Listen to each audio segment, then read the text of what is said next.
Russian generals never were that safe inside Russia. This feeling of safety inside Russia is quite illusional. First of all, because of Ukrainian networks and Ukrainian intelligence that is working on that territory.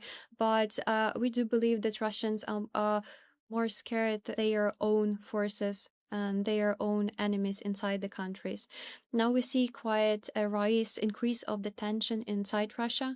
War is already going on 5th year without any results being achieved that were promised at the start of so-called special military operations. The politicians who are in power won't like to take any responsibility for that. That's why generals, military, they know that every responsibility would be upon them. They are fearing that they could be jailed, that there would be not a really nice process happening. That's why these examples of Russian generals assassinated, that's actually kind of even doesn't matter who made this. That could be Ukrainian forces, but that also could be Russian intelligence that didn't work, or and then we are saying about the weakness of Russian intelligence, Russian special operation. What we have seen from the Russian budget at the start of the 2026 is that they decided to spend more money on propaganda and on Russian special services, not on the war.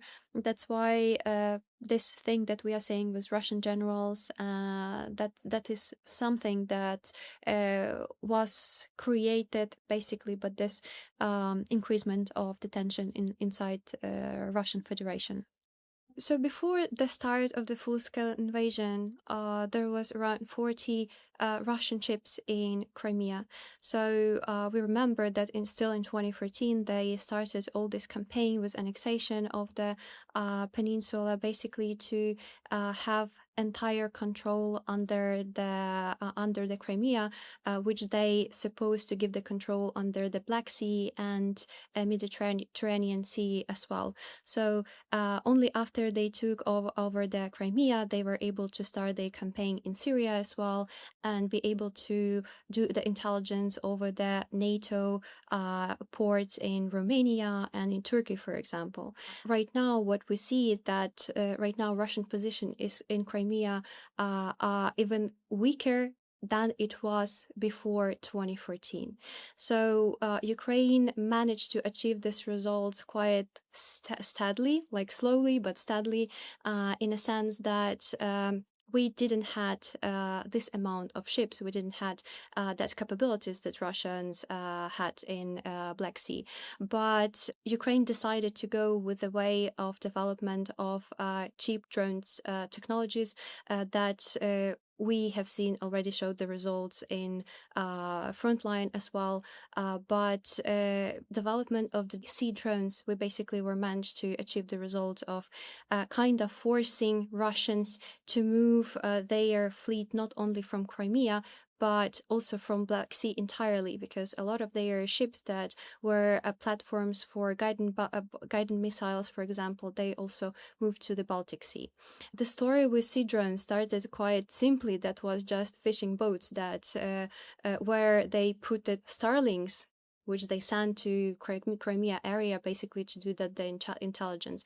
Now we have really productive systems that can be as a platform for different kinds of explosives like missiles, FPV drones, and which are able to provide us with capabilities not only to destroy sea targets, but also aerial targets and also land targets in Crimea. For us, it was really for Ukraine. It was really difficult to reach out for some targets in Crimea, like from land, because there is still entire Kherson region and Mykolaiv region, quite big distance. Now we don't need to basically catch up with the long distance capabilities in that sense. We can just overcome all this territory with land, and because it is really difficult to detect sea drones with radars, they're able to come really, really closely to Crimean territory and also destroy many targets on a land. Russians always perceive Crimea as a ship that you can sink basically that's like a fortress that is well protected, and they can establish any type of weaponry like radars and air defense systems and so on. But now with much less money, Ukraine was able to basically destroy this Russian expectations. Right now in Crimea, people are forced to buy a fuel basically using a card, specific cards, which giving them a quote of the fuel that they can buy, or they can, what Russians are trying to do in there, they're also trying to drive through Crimean bridge to the territory of Russia itself and buy a fuel in there. Because of that, we see a huge traffic jams on the Crimea bridge, which is also kinda giving a bad time for the military and military logistic to the peninsula. And also, it is a purpose of quite a big tension in Crimea.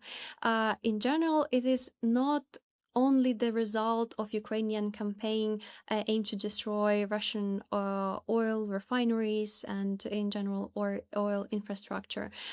We have seen during the last days a few strikes on Crimea itself, but also strikes in Mariupol, for example.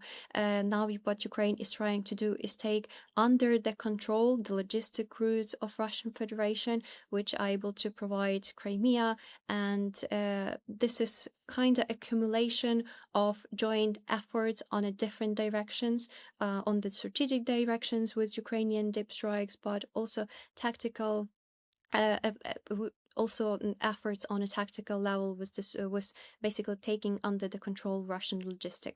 Now in the Crimea there are problems not only with the fuel itself but also with the food, water, and other type of supplies, which is kinda aiming also to weaken the military position of Russian Federation, as there are a lot of military based in there that they're using also to control the southern part of Ukraine. At the same time, we continue to build up the capabilities of our brigades that are on the front line, build up capabilities in their drone efforts.